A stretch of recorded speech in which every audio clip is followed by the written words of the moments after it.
Donald had a psychic meltdown in public, right in front of our eyes, and yet it has already fallen out of the news cycle.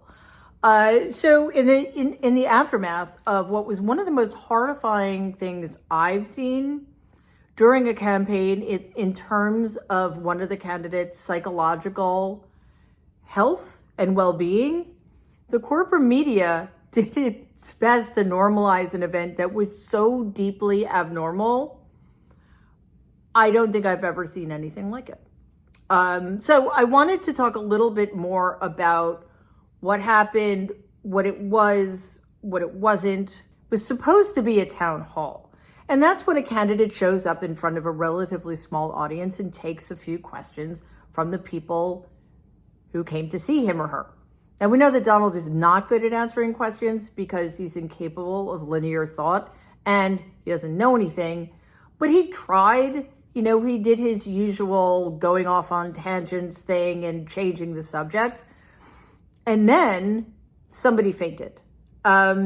This event apparently was held in a storage unit with no air conditioning. Either open the door or get on the air. Do you want me to go tell them to set up the microphone? That looks a little bad. So it was very hot. And then after the first person was taken out, somebody else fainted. Hey!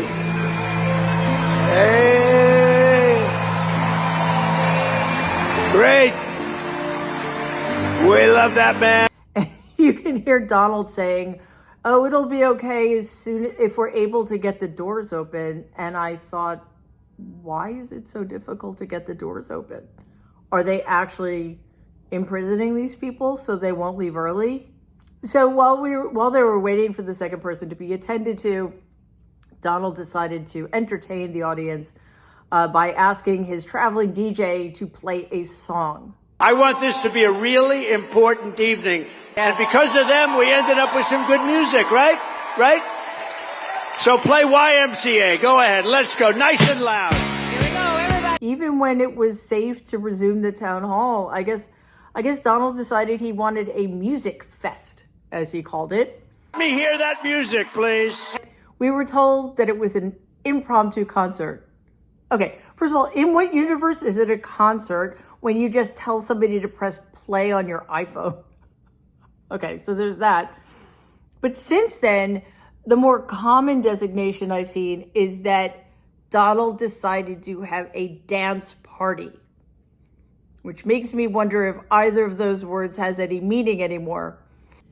Since the media seems to have no interest in the cognitive and psychological health of one of the candidates who is running to be leader of the free world, I thought I'd look to see if they're at least interested in the accuracy of their reporting. So I checked to see how much dancing there actually was going on at this event in Pennsylvania. I want to bend over backwards to be fair because, as we know, nobody is ever fair to Donald. And I decided to use a definition of the word accurate that is both very loose and totally incorrect. Let's assume for the sake of argument that in order to be dancing, your feet don't have to leave the ground and they don't even have to be moving.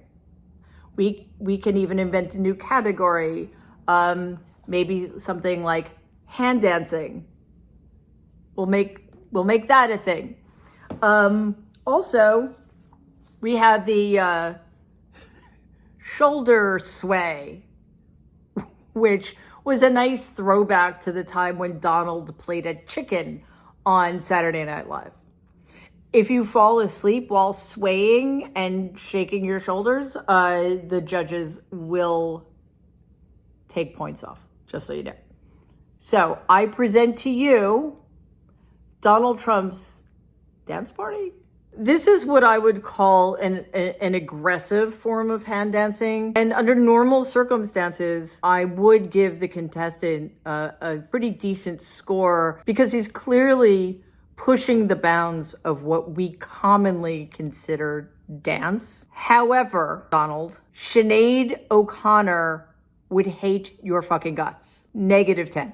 We see here the kind of swaying that again is a kind of nice callback to the yellow chicken dance Donald did back in the 80s, a decade in which he seems to be trapped. However, The contestant gets disqualified because he seems at one point to have lost consciousness. Okay, the contestant seems to have confused dancing with conducting. Also, there's nobody there to conduct. So that's a 0. I'm not entirely sure what's going on with Donald's face here. It's quite alarming. I think it's also possible that he just forgot in his raucous enthusiasm for the gay anthem. He forgot how to spell YMCA. So again, another disqualification. At the end, Donald did really get into a guitar solo. Donald finally found his groove, right? No, because right in the middle of that guitar solo, it seems like he just lost the will to live. He said thank you to everybody as if he were the one actually shredding on the guitar. And then he just left. So to be fair, I'm gonna give it a 1. I've been trying to think of an analogy. The closest that I can come is that it sort of reminds me of a time when 4 friends of mine and I decided to get together after not having seen each other for a really long time. So one friend invited us for dinner at her house so we could have privacy and plenty of time to catch up.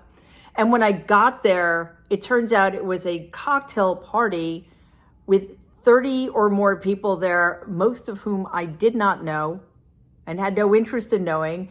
Also, there was no food. But that still doesn't quite get at the experience of the quote-unquote dance party, because first of all, I know what a cocktail party is. So even though it wasn't what I was expecting, it was a recognizable thing that exists in the world. And also nobody, as far as I know, at the cocktail party was having a psychotic break. Even with my incredibly generous definition of dancing, though, that was not a dance party. At best, it was a gargantuan act of solipsism by a man whose narcissism is so out of control that he actually thinks that watching him stand on a stage swaying around bizarrely to canned music is the highlight of another human being's life.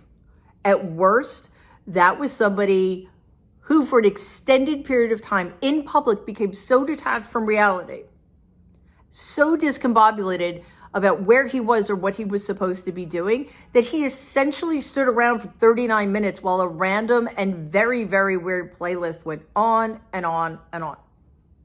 A few times Donald said with wonderment, "They're not leaving, nobody's leaving." Nobody's leaving. What's going on? There's nobody leaving. Well, why would they? I mean, they were taking their cues from you.